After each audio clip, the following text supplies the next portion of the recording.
Mel's Hole. In 1997, Art Bell, of Coast to Coast AM, the popular syndicated late-night radio talk show, received a fax from a man named Mel Waters.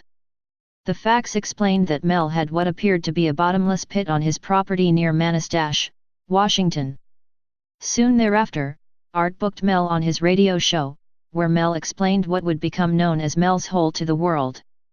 Mel was interviewed over the phone, and at the time of the interview he was not at home, but in the town of Ellensburg, WA. Mel had bought this property a few years earlier, and the previous owners had owned the land for over 30 years prior to that. The neighbors knew of the hole quite well, and would regularly dump their garbage in it, but the hole would never fill. It was a round pit, with a stone retaining wall surrounding it, and extending down, about 15 feet below the ground surface. Beyond the wall, the hole bore through dirt and bedrock, and from there, darkness as far as the eye could see. Mel had never met anybody who could remember when the hole was not there. There seemed to be nothing other than reason to indicate that the pit had a bottom either. No matter what you dropped into the hole, you would never hear it hit the end. Not a splash, not a crash, nothing. No noise from the top seemed to echo back, either. There were other oddities as well. Animals feared the hole. Mel's dogs would follow him everywhere. They were loyal and trustworthy, but they would never approach the hole. If Mel attempted to pull them toward it by the leash, they would dig their paws into the ground, and resist. And it wasn't just Mel dogs, either. Nobody's pets would allow themselves near the hole. Mel recalled a story told to him by a neighbor. It seems one of this hunter's dogs had died, and he'd decided to dispose of the animal into the pit. The hunter swore that he saw the same dog, with the same collar, some time later, running through the woods, as though it were fetching a game animal.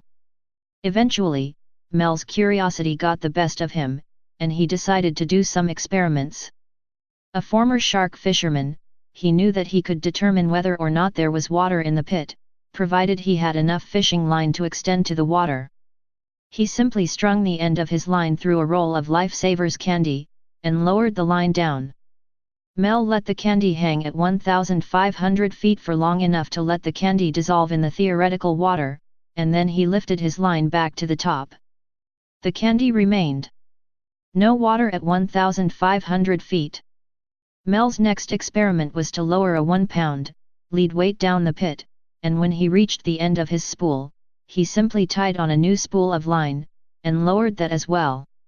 Spool after spool after spool, Mel lowered into the mysterious cavity, until he had used 80,000 feet of fishing line, over 15 miles worth. Art's audience was intrigued but generally skeptical. People called in to give Mel ideas for further experiments.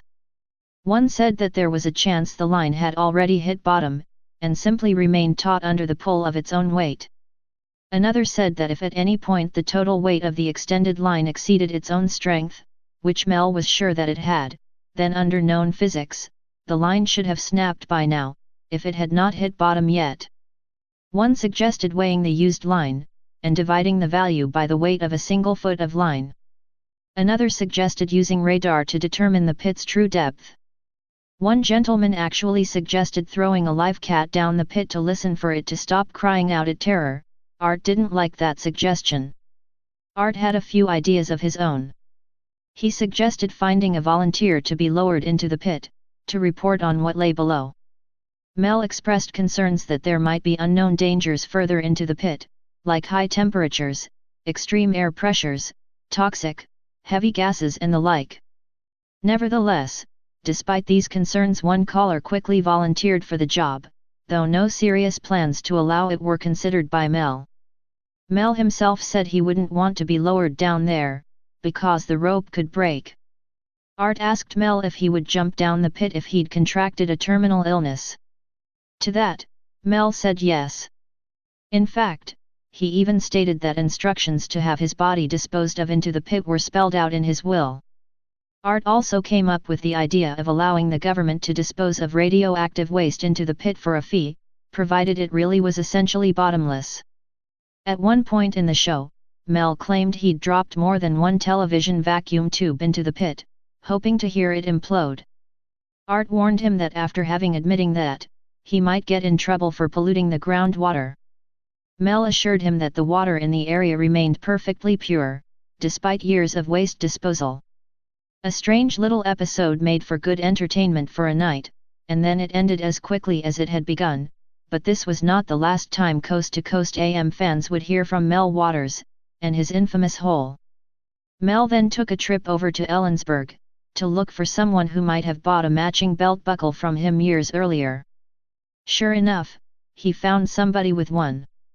While examining these coins, Mel noticed that the dime was minted in 1943, even though there were no dimes in 1943 with Roosevelt's face on them. Furthermore, every American coin is marked with a letter that indicates the city in which it was minted. This dime was marked with a B even though no city which has ever minted U.S. currency has ever begun with the letter B. The owner of the buckle brought the coin to a coin dealer, who could not explain it, but offered to buy the dime for a very large sum of money.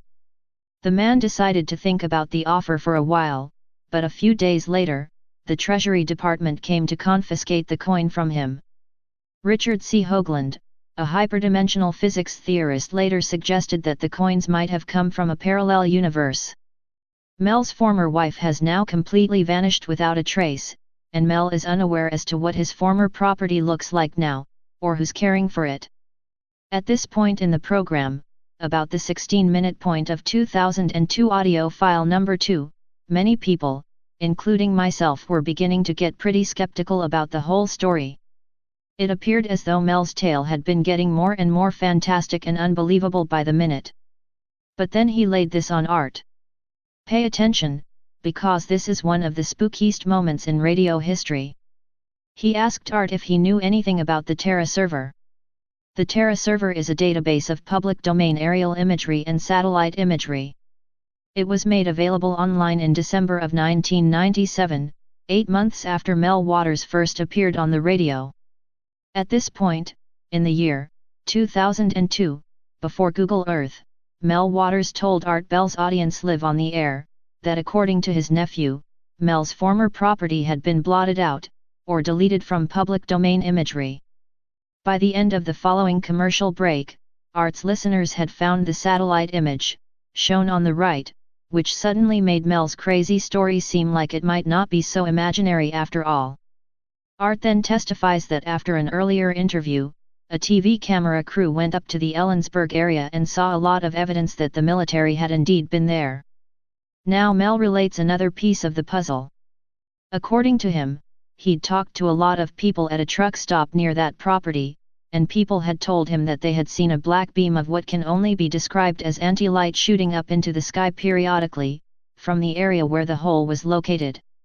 Another trucker friend of his recalled delivering a huge quantity of fiber optic equipment to a warehouse in Ellensburg, to a group of Israelis, and another trucker claimed to have delivered large, crated instruments from Lawrence Livermore National Laboratory in San Francisco, California to the same warehouse.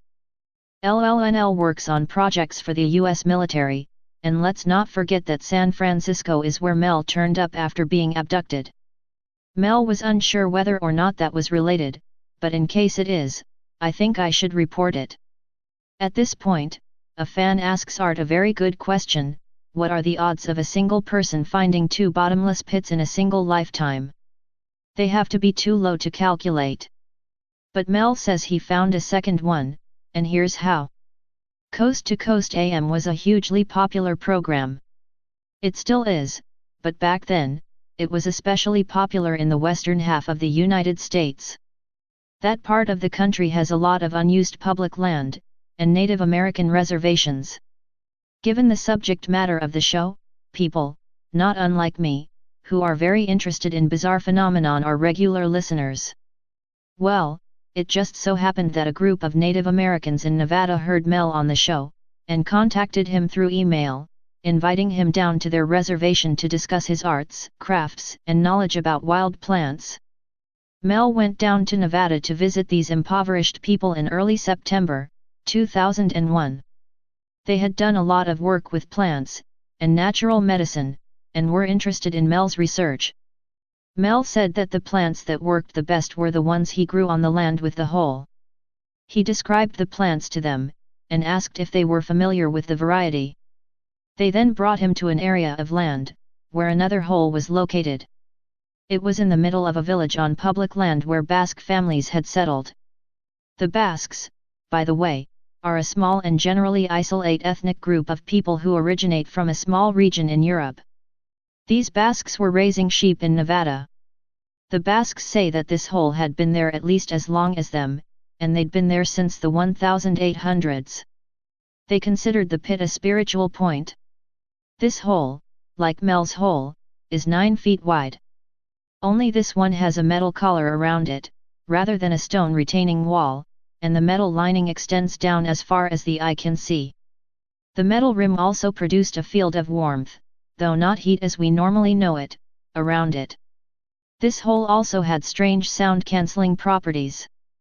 You'll recall how you could never heard an echo or objects hit the bottom of Mel's original hole. Well, this new hole would cancel out all sound made directly above it. Further, if you struck the metal rim with any object, it would produce not a single sound. Animals were also afraid of this hole, and a black beam had been seen coming from this hole, just as some had witnessed around Mel's hole in Washington. Mel and the villagers decided to experiment. The first experiment they tried was to lower a bucket of store-bought ice down into the pit as far as they could, 1,500 feet. Meanwhile, they kept another bucket of ice with them on the surface as control, and waited for the control ice to melt halfway. Then they hoisted the pit ice back up, to see how the two compare.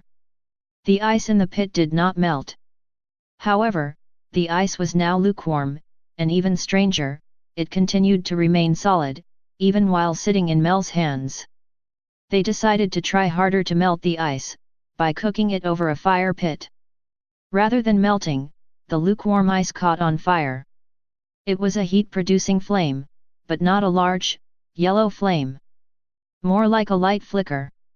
Mel says the bucket of ice continued to burn for months, and he presumed that it was still burning at the moment he was telling the story on the air. One guy even took some of the burning ice home to put into his stove. And it's been keeping his cabin warm in the winter. They repeated the bucket experiment, and it only worked about 1/3 of the time. They got mixed results, trying the same experiment. One of the Basques wanted to be lowered into the hole himself. They talked him out of that, because of what happened to the ice. Instead, they lowered a sheep into the pit. The sheep wouldn't have it. It kicked, it screamed, it panicked, and like all animals, refused to go near the hole. It put up such a valiant fight, to the point that it successfully stopped its captors from succeeding with the plan as expected.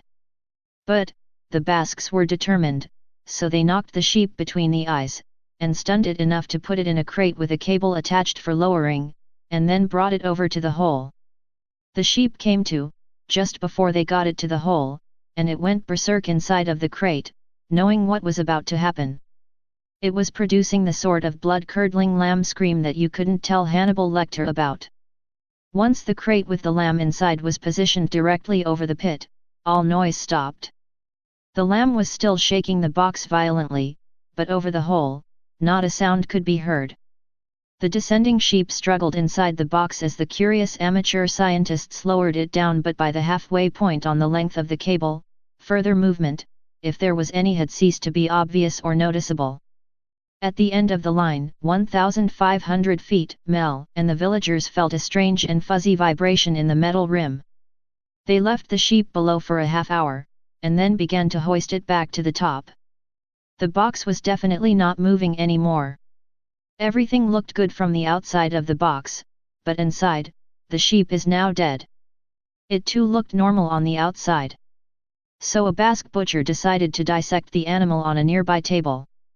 Inside, it looked like the sheep had been cooked. The villager notices a strange gel surrounding an enormous, tumorous growth inside the sheep. They removed the tumor, which appeared to be moving like a pulsing fleshy sac. He cut open the tumor, and a fleshy creature emerged that looked like an 18-inch long cross between a fetus and a seal. Flippers and all. But the eyes looked human. It was alive and connected to the tumor with an umbilical cord. The creature observed its human fathers with reverence, disconnected itself from the cord, and gave Mel a feeling of being in the presence of a miracle. One of the Basques suggested killing it. They did not. The thing crawled to the edge of the table. It looked up at Mel, who seemed to feel connected to it, in some way. Mel felt compelled to pick it up, and put it on the ground. The goo left on Mel's hands smelled like ozone. As the tiny miracle laid on its belly, it looked up at the humans surrounding it, and studied each of them each in turn, as though it had intelligence. They stood there staring at this being for 2 hours as though hypnotized. Mel describes this being's gaze as the most compassionate look he's ever witnessed. The creature makes its way toward the hole, and Mel feels compelled to help it to the top of the metal rim. The creature then gave the men a slow nod. It then turned around, and plunged itself back into the hole. The witnesses were deeply moved, and emotionally drained by the experience. They ultimately decided to dump the remains of the sheep back into the hole. Mel claims that in late August, prior to going to Nevada, he had been diagnosed with a lethal form of esophageal cancer. They gave him 6 months to live. After returning home from Nevada, the cancer was gone. Mel believes the creature had healed him. Before leaving Nevada, Mel says a Basque elder told him that he had always believed the hole to be spiritual in nature. The man seemed to not be surprised about the story of the creature. This Basque elder, before going off to bed, closed an object in Mel's hand, and told him to put it away. Mel put it in his pocket without looking at it. Later, Mel reached into his pocket, and pulled out something that this old man had once found in the area, stuffed in a little red envelope. It was a 1943 Roosevelt dime. In December of 2002, Mel Waters appeared again on Coast to Coast AM for an interesting update. Helicopters had been flying over the village with the hole, regularly. Mel has since been informed that the metallic collar around the new hole becomes invisible, when an observer reaches a particular distance away from it. Now it seems that the mysterious 1943 dime disappears from view at 15 feet away, and does not show up on film, nor digital scanner. Mel updates us about the strange burning ice. He lets us know that the man who began using a can of ever-burning ice as a heat source in his wood stove for the cooler months. This Basque guy was noticing that in his house he was always thirsty, and the air was always dry, and even his skin began getting very dry. He would place a kettle of water on top of the stove to humidify the air, but one day he noticed that it looked like the steam from the stove was lingering around the stove, and even being absorbed by it. One day, this man came home and found that the stove had crashed through the hearth and floorboards of his cabin, and was sunken a foot into the ground below. Faced with the dangers of the frigid air, the cabin owner patches up his stovepipe and continues to use the stove, as it sits below his floor, to heat his home. A week or two later, the man returns home to find that his entire cabin has disintegrated into piles of dry wood dust. So he leaves the pile behind, and moves in with his brothers. A month later, he returns to find that the stove has now sunken 5 feet into the ground, leaving a glassy smooth surface to the hole it creates. At this point, the man contacts Mel and tells him the story. Mel decides that the best course of action is to contact one of the mysterious officials who was one of his contacts when he was in Australia. That acts deeply troubled and concerned, and insists with great urgency that Mel explain to him where the cabin was and how to get to it. The cabin owner gets in contact with them, and shows them where it is. The Basque gentleman then decides to hide somewhere in the hills nearby, and watch what is done about this sinking stove. A team is dispatched to deal with it.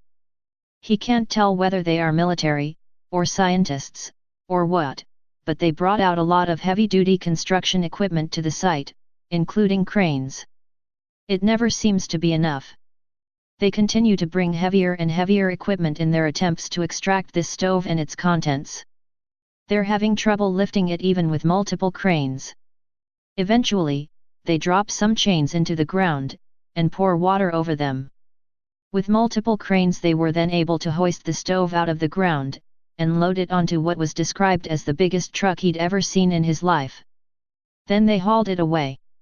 This ice reminds Mel of the fictional substance Ice-9, described in Kurt Vonnegut's book, Cat's Cradle.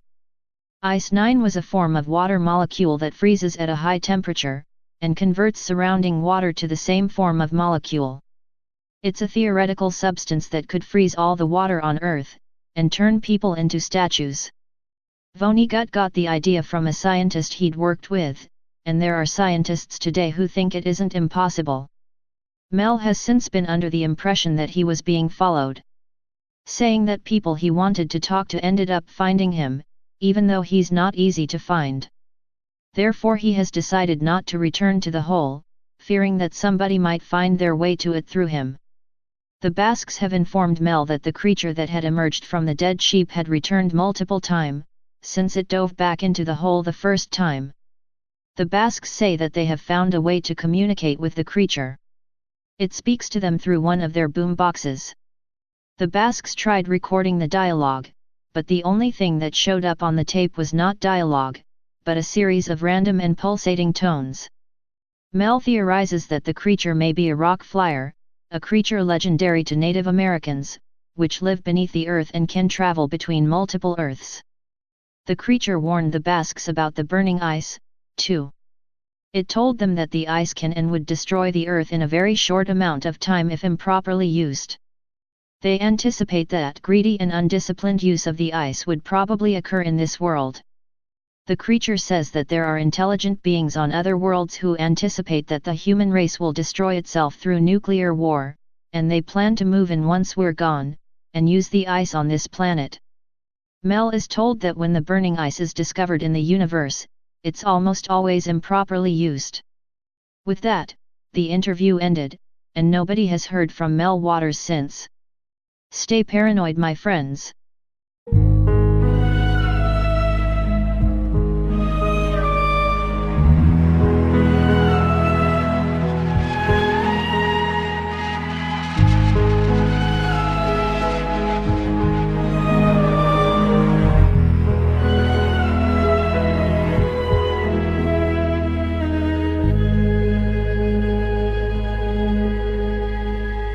Radio show, where Mel explained what would become known as Mel's Hole to the world. Mel was interviewed over the phone, and at the time of the interview he was not at home, but in the town of Ellensburg, WA. Mel had bought this property a few years earlier, and the previous owners had owned the land for over 30 years prior to that. The neighbors knew of the hole quite well, and would regularly dump their garbage in it, but the hole would never fill. It was a round pit, with a stone retaining wall surrounding it, and extending down, about 15 feet below the ground surface. Beyond the wall, the hole bore through dirt and bedrock, and from there, darkness as far as the eye could see. Mel had never met anybody who could remember when the hole was not there. There seemed to be nothing other than reason to indicate that the pit had a bottom either. No matter what you dropped into the hole, you would never hear it hit the end. Not a splash, not a crash, nothing. No noise from the top seemed to echo back, either. There were other oddities as well. Animals feared the hole. Mel's dogs would follow him everywhere. They were loyal and trustworthy, but they would never approach the hole. If Mel attempted to pull them toward it by the leash, they would dig their paws into the ground, and resist. And it wasn't just Mel dogs, either. Nobody's pets would allow themselves near the hole. Mel recalled a story told to him by a neighbor. It seems one of this hunter's dogs had died, and he'd decided to dispose of the animal into the pit. The hunter swore that he saw the same dog, with the same collar, some time later, running through the woods, as though it were fetching a game animal. Eventually, Mel's curiosity got the best of him, and he decided to do some experiments. A former shark fisherman, he knew that he could determine whether or not there was water in the pit, provided he had enough fishing line to extend to the water. He simply strung the end of his line through a roll of Lifesavers candy, and lowered the line down.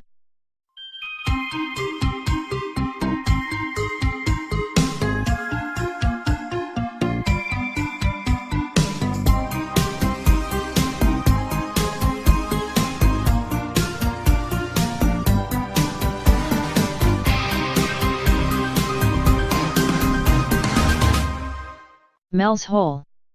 In 1997, Art Bell, of Coast to Coast AM, the popular syndicated late-night radio talk show, received a fax from a man named Mel Waters. The fax explained that Mel had what appeared to be a bottomless pit on his property near Manastash, Washington. Soon thereafter, Art booked Mel on his. Mel let the candy hang at 1,500 feet for long enough to let the candy dissolve in the theoretical water, and then he lifted his line back to the top. The candy remained. No water at 1,500 feet. Mel's next experiment was to lower a 1-pound lead weight down the pit, and when he reached the end of his spool, he simply tied on a new spool of line, and lowered that as well. Spool after spool after spool, Mel lowered into the mysterious cavity, until he had used 80,000 feet of fishing line, over 15 miles worth. Art's audience was intrigued but generally skeptical. People called in to give Mel ideas for further experiments.